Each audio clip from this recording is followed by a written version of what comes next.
Om Jnanatimirandhasya Jnananjana Shalaka Chakshurunmilitam Yena Tasmai Shri Gurave Namaha. What is the highest defining, culminating moment in a Vaishnava's life equivalent to the enlightenment observed in the life of a typical Advaitist? Basically, at what point can a Vaishnava be called God realized? For a Mayavadi, beyond such a moment, either material life ceases altogether, or the realized soul can continue material life to spread spirituality and preach to others. There have been clearly documented enlightenment moments in the lives of Buddha, Mahavir, and the numerous other Indian saints who continue to preach, God, Brahman, is formless. However, I cannot find corresponding life event for a Vaishnava. Please guide me, and here are some of my inconclusive attempts in this direction. It cannot be the initiation moment, since by definition initiation means the start of some journey. Thus, even second initiation is ruled out due to the same logic. Number 2. Various Vaishnavas express a life event whence they went through an unnatural body experience like automatic tear flow, shivering, ants crawling on the spine, etc. This is definitely a defining moment, but Vaishnavas reported experienced this multiple times in their lives, so this cannot be the highest defining moment. Anyway, this experience is akin to Kundalini awakening, which by definition is precursor to a higher moment called Kundalini rising that most Vaishnavas never report. Would it be if Krishna appeared, number 3, would it be that if Krishna appeared to them in a dream or in real life? While that would be a great achievement, such an event has never been expressed as the highest moment by the Vaishnavas themselves. Plus, for some, Krishna appeared multiple times in their dreams. However, no Mayavadi claimed to get enlightenment multiple times. Number 4, would it be if the seeker got so lost in Krishna's love that they forgot that Krishna and they are two beings? Basically, their ego merged within that of Krishna. Such an experience has been recorded in history, for example, Mirabai, but it is not avidly prescribed by mainstream Vaishnavas. Number 5, would it be if the seeker got complete control of the senses and resolved all of their vasanas? This is not a clearly definable life event and also not provable, for all one knows there may be still hidden vasanas present.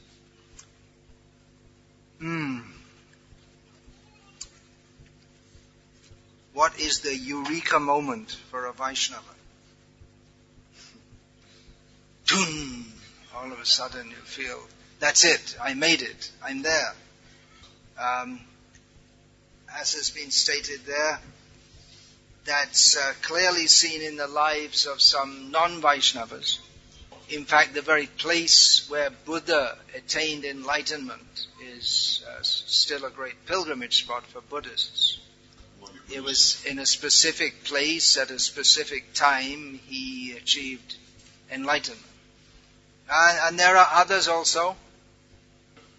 It's described that this should be the late 19th century, according to the Gregorian calendar, that there was one disciple who later became famous as a Swami, who was touched by his guru. And he felt an electric shock rushing into him. He passed out unconscious. When he woke up, he found his guru crying. And he asked his guru why his guru was crying. And the guru said, well, I gave everything I had to you. I don't have anything left. So this is rejected as being completely bogus. Spiritual energy is not like material energy, that if you distribute it, you lose it. But anyway, that's a famous modern folklore about enlightenment.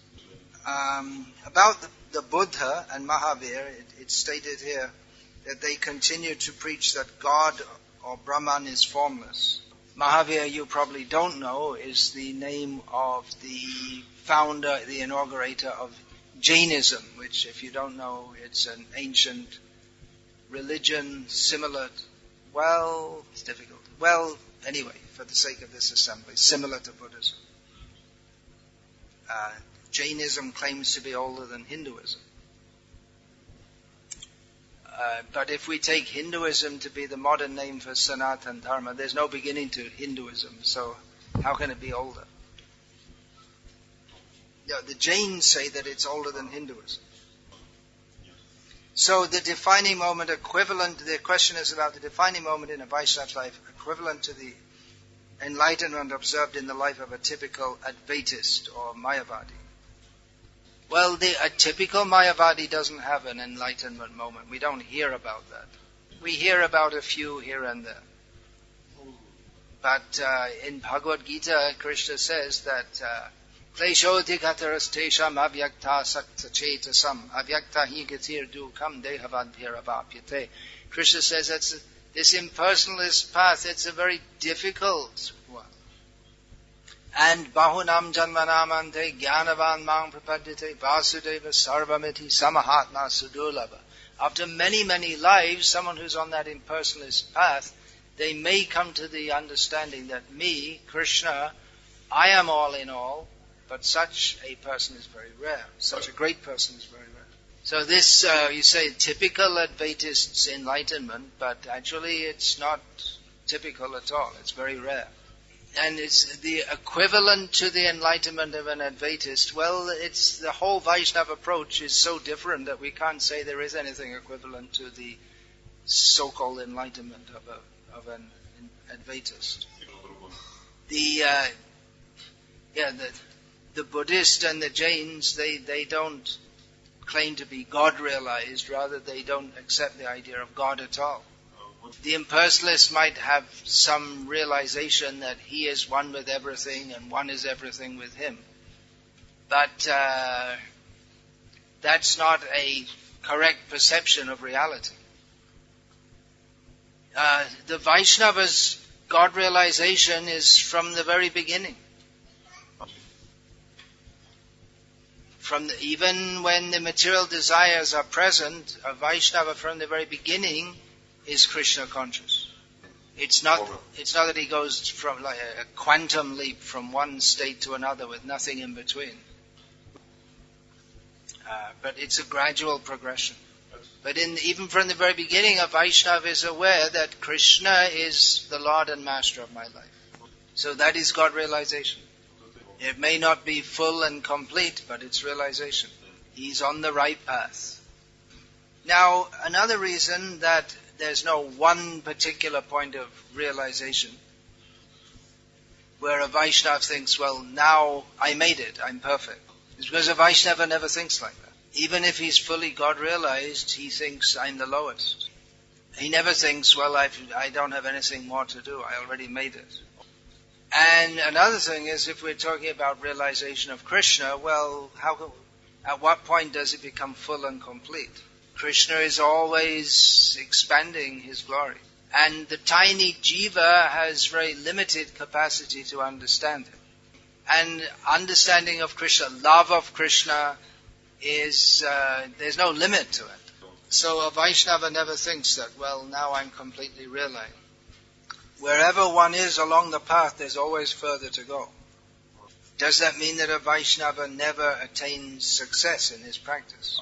No, the success is there, but there's no, because it's an unlimited ocean of bliss, so there's no end to that. So some suggestions are there. What's this? What does it say?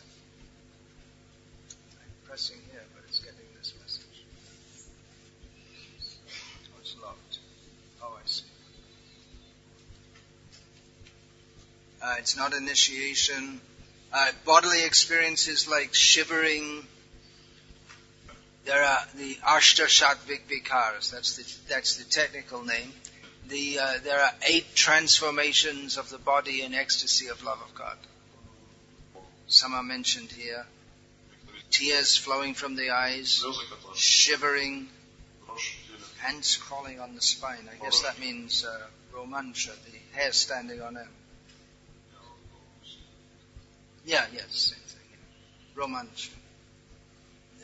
Hair standing on end, shivering, fainting, losing bodily color. So these are symptoms of spiritual ecstasy and love of Krishna. And in a great devotee may happen again and again, or he might not like to show it at all. And it might be that someone shows it just to make a show. They're not actually fixed in love of Krishna, but they show like that for the sake of getting others to praise them. As far as this Kundalini awakening, the Vaishnavas have nothing to do with this. We're simply interested in serving Krishna, that's all. What if Krishna appeared to you in a dream or in real life? Well, again, that may happen, but a devotee doesn't think, okay, now I'm fully perfect, so I'll just sit around and do nothing. In Bhagavatam it's described that Narad Muni, he was meditating and then Narayan appeared to him. And then he vanished again. And in an unseen voice said that I showed myself to you and I left again to make you more eager to search me out. He had further to go. In the 6th canto of Bhagavatam, it's described that Daksha, after doing austerities to invoke the pleasure of Lord Vishnu, had the direct darshan of Lord Vishnu. But Daksha's aim in seeking the blessing of Lord Vishnu was to beget children, which means to engage in much sex life. Although that was a pious function, inasmuch as Daksha had the responsibility to populate the universe, it wasn't a purely devotional desire. So Lord Vishnu appeared to him and he remained in the same consciousness of being a pious sense enjoyer. So here it said that Krishna appeared multiple times in some Vaishnava dreams. However, no Mayavadi claimed to get enlightenment multiple times. So again, for the Vaishnavas, it's a completely different approach. That we're aiming at a goal and then you get there and then that's it, it's finished. The Mayavadis or the impersonalists, they think that the goal is to merge into the existence of God and become one with God. And once you reach that stage, well, that's it, you're there. But the Vaishnavas have a completely different approach. They never think, now I'm perfect. The Vaishnava always thinks, I'm unfit to serve Krishna. That Krishna accepts my service, that is Krishna's great mercy. He never thinks, well, I'm a great Vaishnava, so Krishna should be thankful that I'm serving him. He doesn't think that, well, I've been chanting Hare Krishna all my life, so I'm definitely going back to Godhead. Get the reception party ready for me at the gates of Vaikuntha. Vaishnava doesn't think like that. He always feels himself completely dependent on the mercy of Krishna and the Vaishnava. In fact, advancement for a Vaishnava can be measured in how much he considers himself to be not advanced. That doesn't mean that he is not advanced, but he feels like that. Now, the next one. Would it be that the seeker got so lost in Krishna's love that they forgot that they and Krishna are two beings? Basically, their ego merged within that of Krishna. Definitely no. This is a Mayavadi idea which is overlaid on the Vaishnava proper understanding. There are many so-called devotees who think that, well, we worship Krishna, we do bhakti, and then we become one with Krishna. In one sense, a devotee can become one with Krishna inasmuch as his thoughts are so much wrapped in Krishna that he can't think of anything or imagine anything but Krishna. But still his identity is separate from Krishna. He knows that Krishna is supreme and I am his servant. Now, there is a description in the Bhagavatam that when Krishna left the gopis, that they started enacting his pastime. But that was some moment of ecstasy in remembrance of Krishna. But they never thought that ontologically they are the same as Krishna. That said, it's recorded in history in the example of Mirabai, but is not avidly prescribed by mainstream Vaishnavas. We don't know. There are so many interpretations. Just like, for instance, I saw an English translation of Tirupavai, which I'll explain, which is a famous work of the Sri Vaishnava Sampradaya, in which it describes, among other things, the gopis' absorption in Krishna. And it said that by their devotion they became one with Krishna. This is in the English translation. But that's not the philosophy. That's not Vaishnava philosophy. That's the interpretation that the interpreter has given, the translator has given. So we have to be very careful about hearing all these different descriptions. We have to be careful who we hear from. The idea of becoming qualitatively and quantitatively one with Krishna is definitely not the Vaishnava. It's not the correct understanding.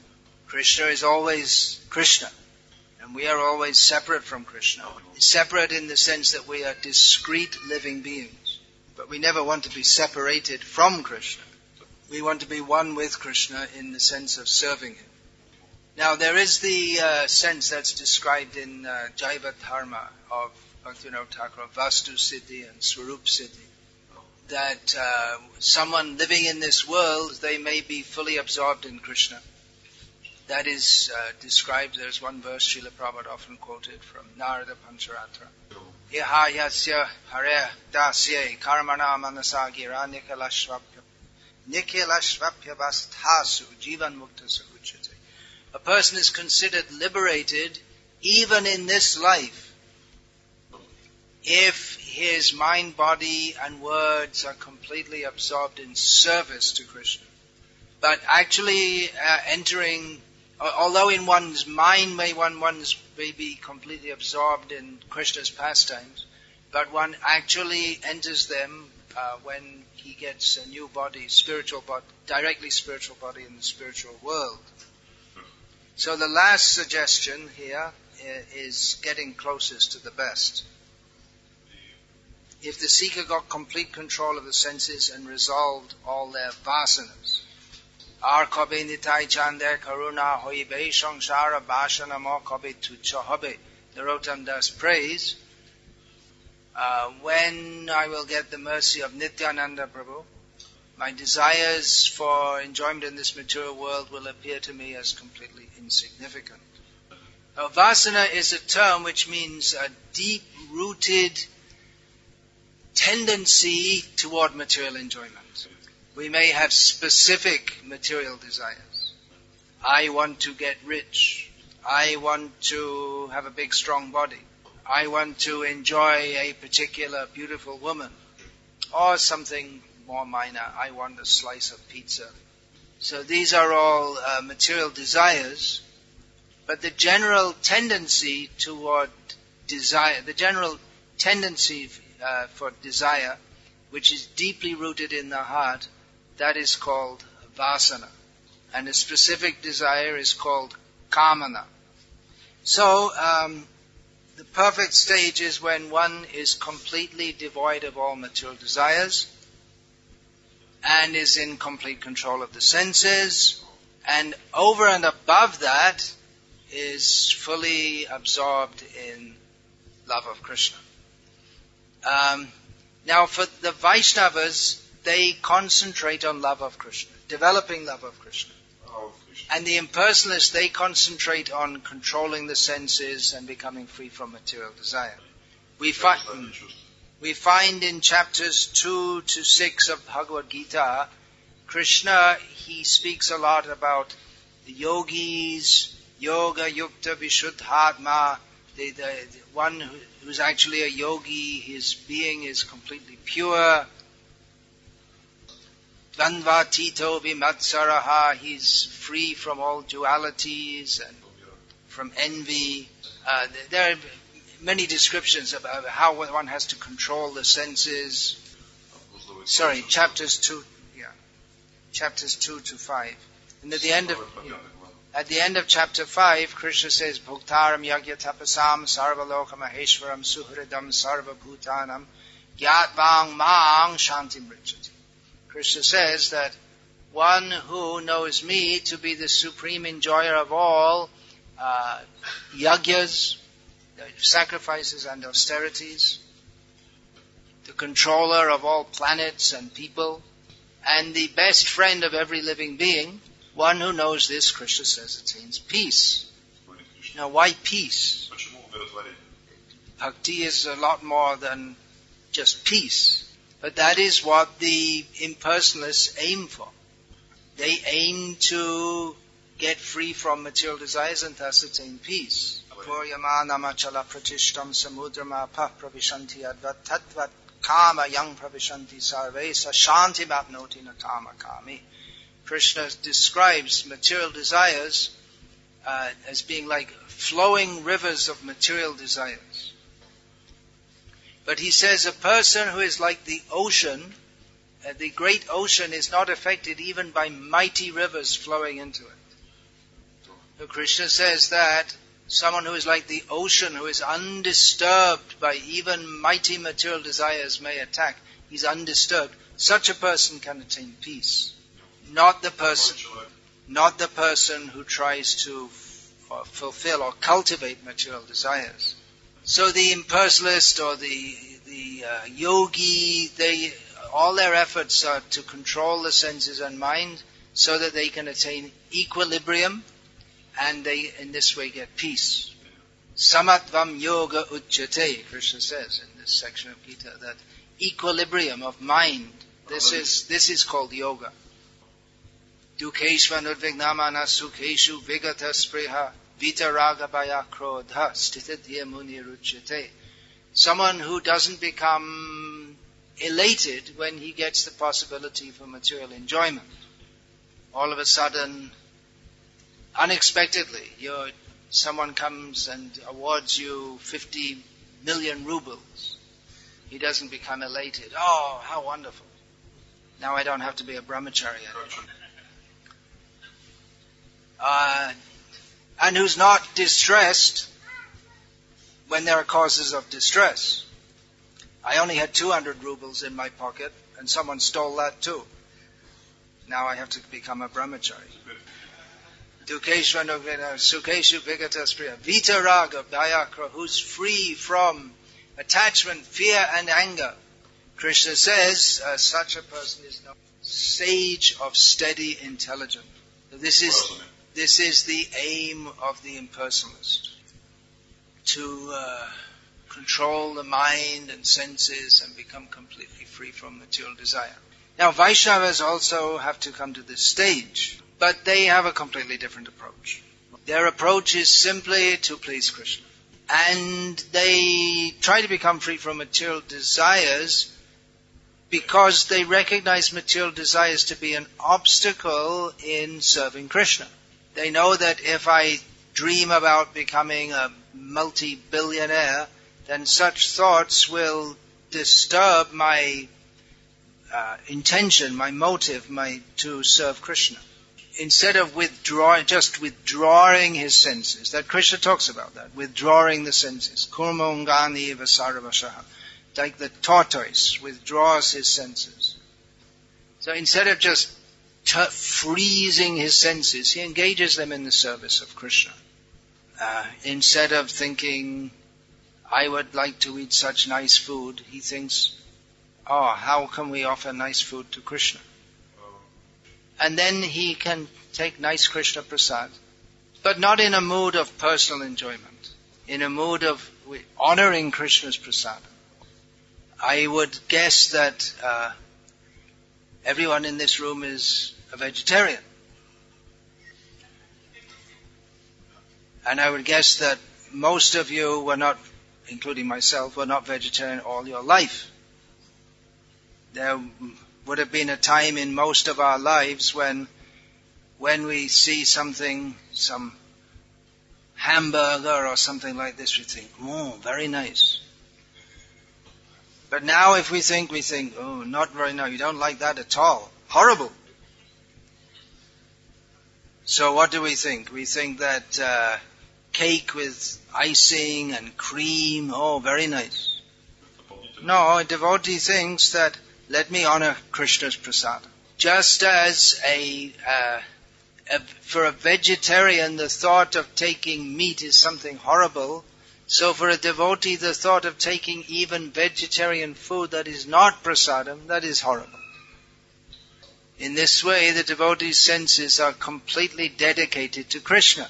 So his senses become controlled by offering all the activities of his senses in the service of Krishna. Sarvopadivi nirmuktam tatparatvena nirmalam hrishikena hrishikesha sevanam bhakti ruchate. When one is free from identification with anything with this world, one's consciousness is completely pure by becoming absorbed in Krishna. And when one's senses are completely absorbed in the service of the master of the senses, that is called bhakti. So when one is completely freed from material desires, then he's in the perfect position. But a devotee attains that by the mercy of Krishna, not that I'm doing my sadhana and I'm going to do it. I'm going to chant my rounds and follow everything and I'm going to get realized and that I'm doing it. The whole Vaishnava process is to seek the mercy of Hari, Guru and Vaishnavas, so that one can become free from material desires and fully absorbed in love of Krishna. Vishaya charya kabe shuddha habe man tabe hama herabo Sri Vrindavan. Narottam Das again sings that when my mind is free from material desire, when I give up material desires, then my mind will be pure, then I'll be qualified to see Vrindavan. But how does he think it's possible?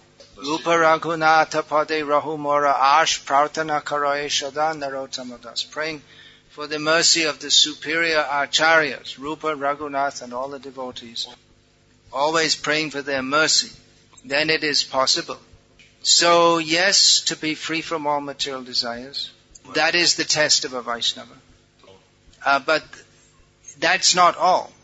One has to develop spiritual desires.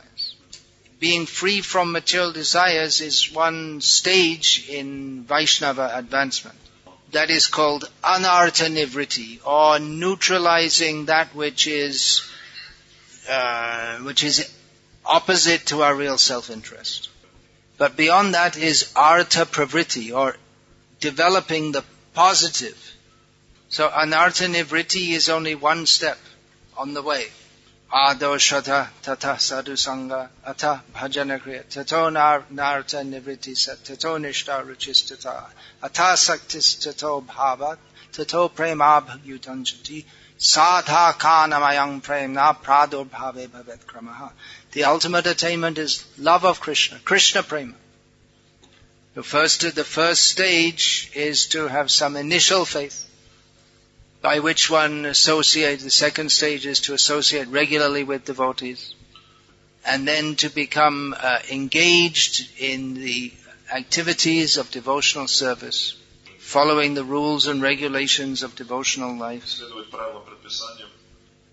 Then the process of anartha nivritti will take place. The rules and regulations of devotional life are there to help us to become free from all impurities in the heart. And then one becomes fixed and steady in devotional life. And the progression goes on. One feels some taste in devotional service. One becomes attached to Krishna. Then there is a stage of bhav, of ecstasy, which is the precursor to full-fledged love of God. So in the stage of bhav, that's described, there are certain symptoms by which we can understand that a person is actually advanced in Krishna consciousness. Kshantihi, which means that he goes on serving Krishna, and it's not that when he feels everything is nice, I'll serve Krishna, and when it's difficult, I won't serve Krishna. He's unaffected by material situations, continues his devotional service. Then avyartha kalatvam, he doesn't like to waste any time, always engaged in Krishna service. And when I'm missing, and manashanita, he's devoid of any pride, I'm such a greater devotee. He's always confident that Krishna will deliver me. Not confident, not in the sense that he's confident of Krishna's mercy, but not that, well, I'm doing this so Krishna's bound to deliver me. But he thinks that I'm very fallen, but anyway, I'm trying, so surely Krishna will be kind to me, because Krishna is very kind by nature. He's very eager to attain Krishna's mercy and to serve Krishna. He likes to chant Krishna's names and glories to others. He likes Krishna's holy places. But anyway, these are symptoms of someone who's advanced in love of Krishna. So we can't say there's any enlightenment moment in the life of a devotee. His whole life is one of enlightenment. Practically from the time we take to Krishna consciousness.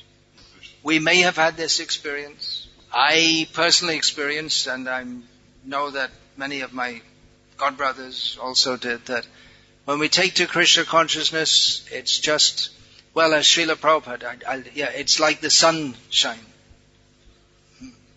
When one Srila Prabhupada was sitting in a room and there was a window on the roof and it was a cloudy day, but suddenly the sun came out and the sunshine suddenly lit up the room. And Srila Prabhupada said, when you become Krishna conscious, it's like that. As stated by Krishna in Bhagavad Gita. Jnanena tutada jnanayana. What is that? Jnanena tutada jnanayana yesham nashitam atmanaha. Tesham adityavad jnanam prakashyati tatparam. Krishna says that when one is enlightened by knowledge, then it's just like the sun rising. You can see everything clearly.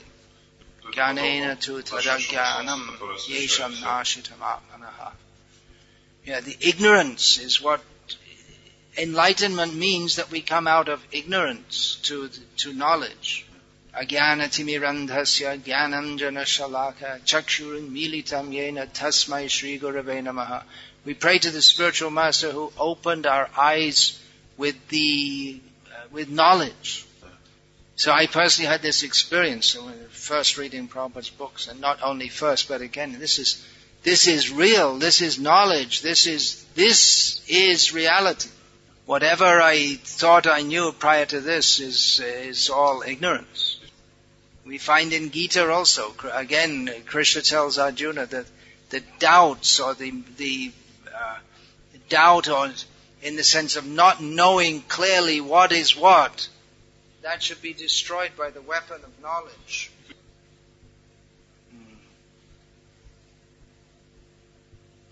So it's practically from the beginning, a Vaishnava is enlightened. From the beginning he understands that Krishna is the Lord and Master of my life, I am meant for His service. And then the enlightenment is developed step by step as one continues.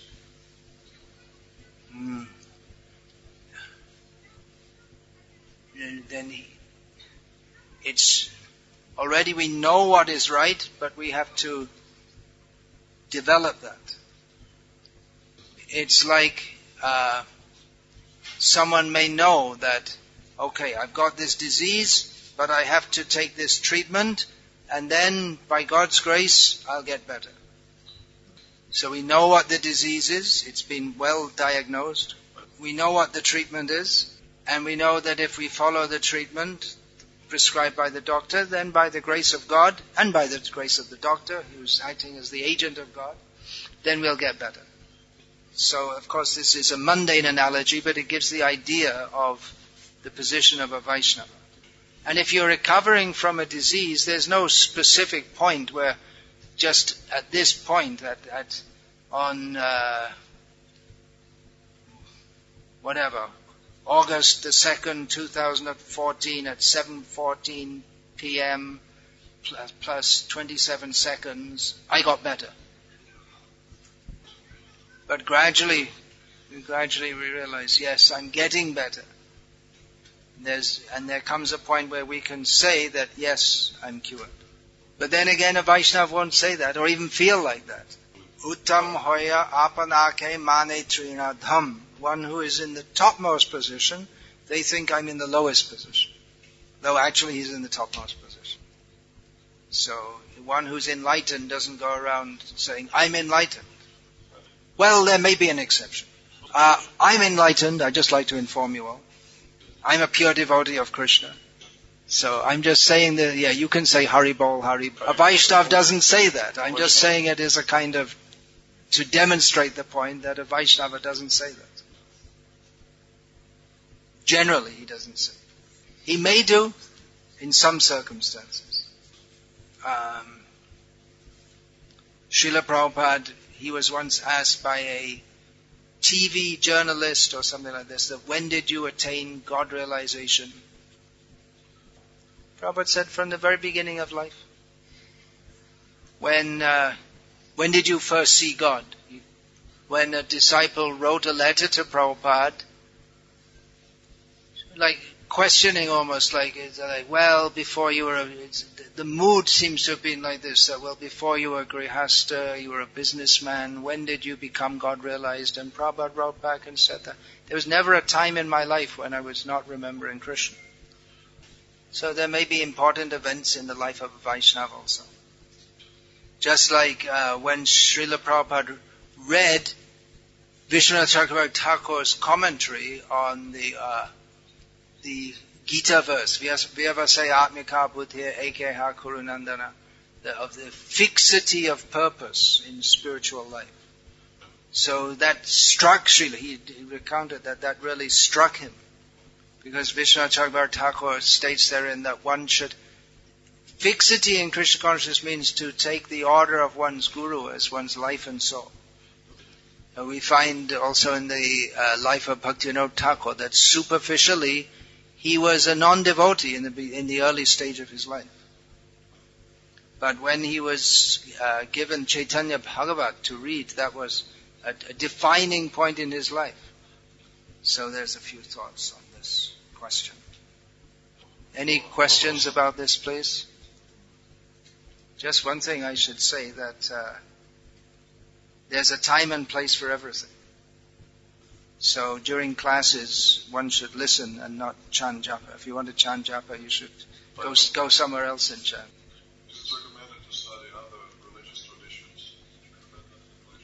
Is it recommended in Vaishnavism to study other religious traditions?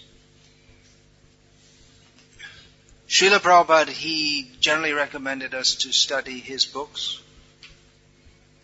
We can understand basically all we need to understand about everything from Srila Prabhupada's books. For a comparative religious course, we could just study a few shlokas. Anya bhilashita shunyam jnana kamadyanavritam anukulyena krishnanushilanam bhaktirutama. That real, the highest standard of cultivation of love of God means that in which there is no personal desire. So practically all the religions in the world, they simply cultivate material desire or desire for liberation. Dharmasya hi apavargasya nartotaya upakalpated. Nartaya dharmaikantasya kamolabhaya hi smritaha. Dharma, or religious practice, it should be meant for going beyond this material existence, not for material gain. One's desires should be focused on attaining the highest, not for material gain. So basically, this is what we need to know. There may be some devotees who specialize in such topics, but generally we don't need to study everything. If you can have a good understanding of the teachings of Srila Prabhupada as given in his books, that will be great education. Vidya Bhagavata Vadhi, the ultimate limit of knowledge is that which is given in the Bhagavatam.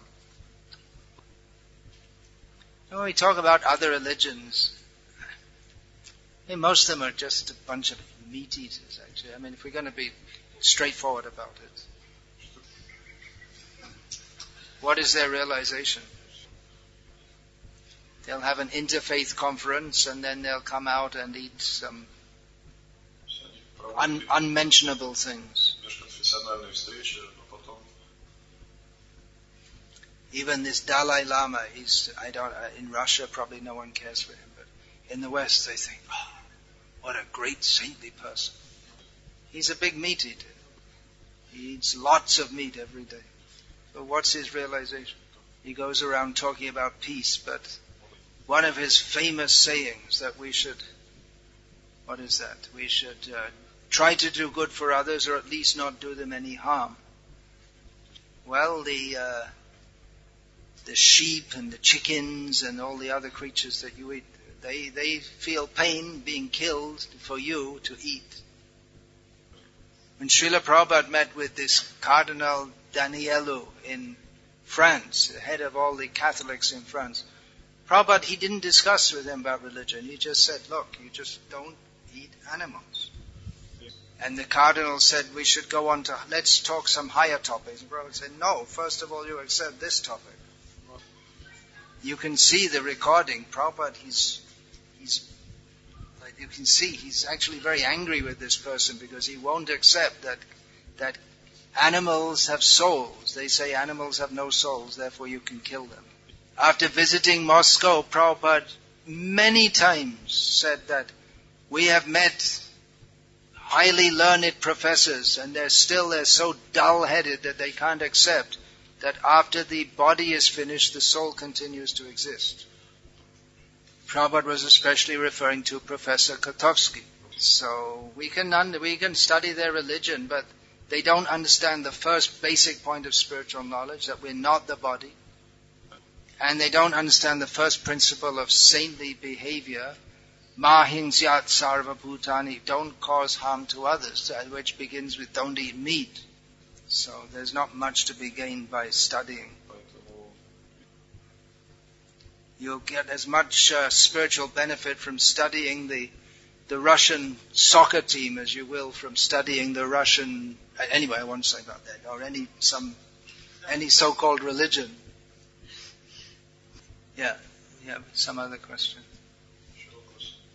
Anyway, just to add to that, I mean, they're basically in the name of religion, what's going on is just materialism, that's all. So we should keep that out of our Krishna consciousness movement. We shouldn't become materialistic.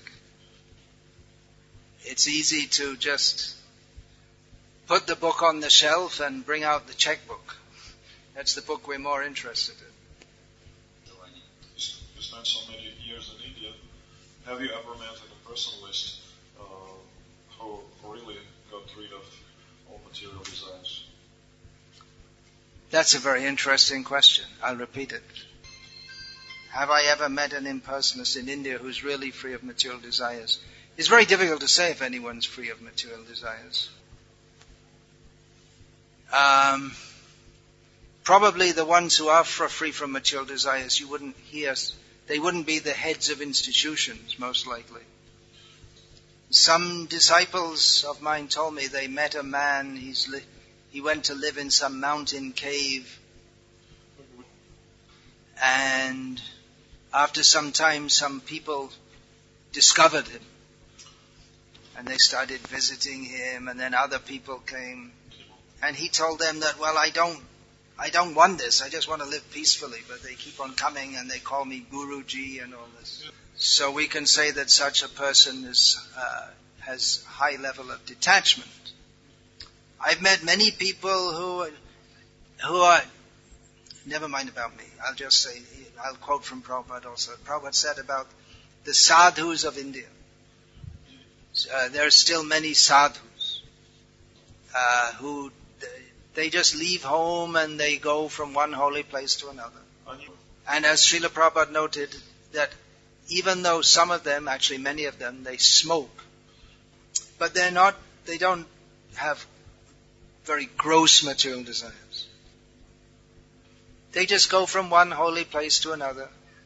They have minimal possession, because how much can you carry anyway? They don't keep lots of money. They don't amass money. And many of them, they'll read Gita, or actually more, Ramayana, Tulsi Ramayana. So to a large extent, they are detached from material life. But they're not, in most cases, they're not attached to Krishna. You're talking about impersonalists. So we can respect the renunciation of such people. In Tamil Nadu is famous Ramana Maharishi. somewhat famous, who as a young boy had some realization and just went to live on a hill on this.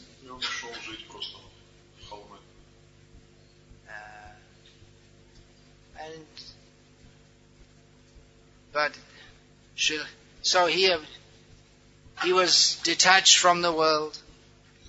He seemed to have reached a level of Brahman realization. But Srila Prabhupada criticized his misunderstanding. Srila Prabhupada quoted him as saying that man minus desire equals God.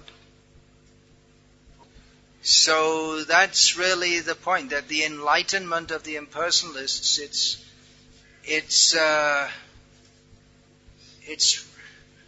at the best it's incomplete. The idea that, Brahman realization without realization of Bhagavan is incomplete. Such persons are described in Shastra. Yenye rindaksha vimukta maninas tvayasta bhavad avishubdha buddhaya aruha kritrena parang padang tata patantyatho nadrita yushmadanga. Persons who, with great difficulty, enter the spiritual atmosphere by impersonal realization. They eventually fall down from that realization because they neglect to worship Krishna's lotus feet. They think they're fully realized. They think they're fully liberated, but they're not. Partially liberated, partially realized. So, but there are others who are just, they have such a wrong idea that man. They have some level of realization, but then they think they became God. Man minus desire equals God. So more important than studying all the details of different religious processes is to understand the basic principles of Sat and Asat, that which is correct and that which is incorrect. Because practically all these religious systems, whatever spirituality is in them is infected with this Mayavad, this impersonalism. So they were asking about the impersonalists. They may, Prabhupada noted that also, that the Mayavadi sannyasis, they're generally more austere than the Vaishnava sannyasis. Because they need to be. In their process, they need to, because they're trying to become totally detached from the world. But Vaishnavas, their motive is to use everything in the service of Krishna. Prapanchakataya buddhya harisambandha vastuni mumukshabi parityaga o vairagyam palgu katyate. The renunciation of the Mayavadis, in which they reject everything of this world, not seeing that everything in this world is in relationship with Krishna, that's called useless renunciation. Anasaktasya vishayan yataham upayanjataha nibandha krishna sambandhe yuktam vairagyam uchyate. But real renunciation is to see that everything belongs to Krishna, so everything should be used for Krishna without being personally attached to anything. So a Vaishnava doesn't really try to be renounced from the world physically, but renounced from the sense of enjoying this world. There's a question. Okay. Point of enlightenment for Vaishnava, but there is a path of enlightenment. Is there a point of non-return on this path? Yeah, okay, sounds nice. Okay. Yeah, there's no specific point in time of enlightenment, but there is a path of enlightenment. Is there a point of no return? There, that's Yad Gatvana Nivartante Tat Dhama Paramamama, to go back home, back to Godhead. But actually the point of no return is supposed to be initiation, in which one vows to, we have the vows of 4 regulated principles, 16 rounds, but actually the real vow of initiation is to completely dedicate oneself to Krishna. Did I translate that? Yad Katpan and Vartante? Did I say that? I didn't say it. Did I say to go back to home, back to Godhead and not come back? I should translate it. So, Yad Gatvana Nivarta means to go back home, back to Godhead and not come back. Sometimes when I'm lecturing in India among devotees, I just say the verse, and I presume they know it, but it may not be the case in a public assembly like this. So initiation, Dikka Kale Bhakta Kare Atma Samarpan. Real initiation means to dedicate ourselves fully to Krishna. But even before physically going back to Godhead, the Swarup Siddhi, there is, in this world. I mean, there was no question, for instance, of Srila Prabhupada falling down. There was never any question of Srila Prabhupada falling down. I'll tell an apocryphal story in this regard. Apocryphal in the sense that I heard it many years ago and I never heard it since. There are many stories of Prabhupada I heard long ago, but it's not recorded and they're not famous, but devotees used to say so many things. Well, even if it's not true, it demonstrates a point. That once Srila Prabhupada was standing before the deities in London, and with standing before them, obviously with much attention, and there was something going on there between Prabhupada and Krishna. So one devotee who was present afterward had the boldness to ask Prabhupada, Prabhupada, what were you thinking of? Srila Prabhupada said, I was praying that I never fall down. Sometime later, that devotee was present when Srila Prabhupada was speaking to a group of his disciples, in which he said to them that the difference between you and me is that any of you can fall down, but I will not fall down. So that devotee, in his characteristic boldness, actually I suspect the devotee who told me this was the one who asked it, because he was like that. So he said, but Prabhupada, you said you were praying to Krishna not to fall down. And Prabhupada said, yes, because I'm always praying to Krishna not to fall down, therefore I'll never fall down. So Jivan Mukta, even in this life, one can be in the stage where one never falls down. I was going to quote that. Sense control for Vaishnavas, that's also described in Upadeshamrita.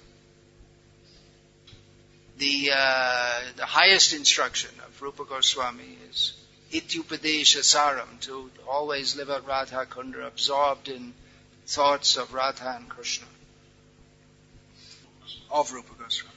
Actually, of Chaitanya Mahaprabhu to Vaishnavas via Rupa Goswami.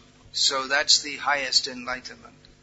But those instructions begin with Vacho Vegam, Manasa Krodha Vegam, Jiva Vegam, Udara Kasta. One should control the urges of speaking, of the mind, of anger, of the tongue to eat, to pack the belly, the urges of the genitals. So that is required.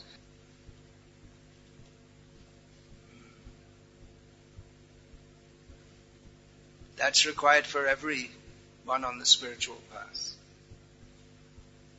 Yoga Indriya Samyamya. Yoga begins or is with controlling the senses. Yeah, some lady had a question. Yeah.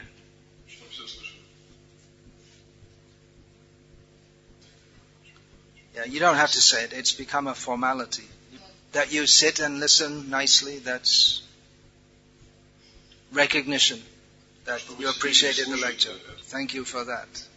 Okay, any more questions about the lecture? Any more questions about the lecture?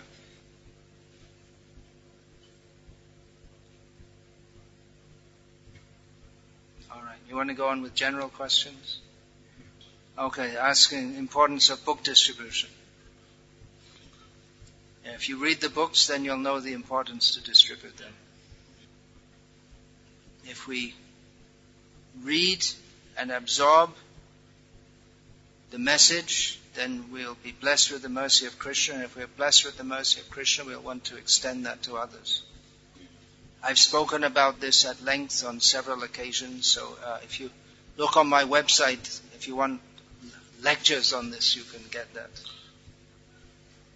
Then there's something else. Shall I go on or not? Who's in charge here? Apart from Krishna. Who's in charge on behalf of Krishna? Yeah, all right then.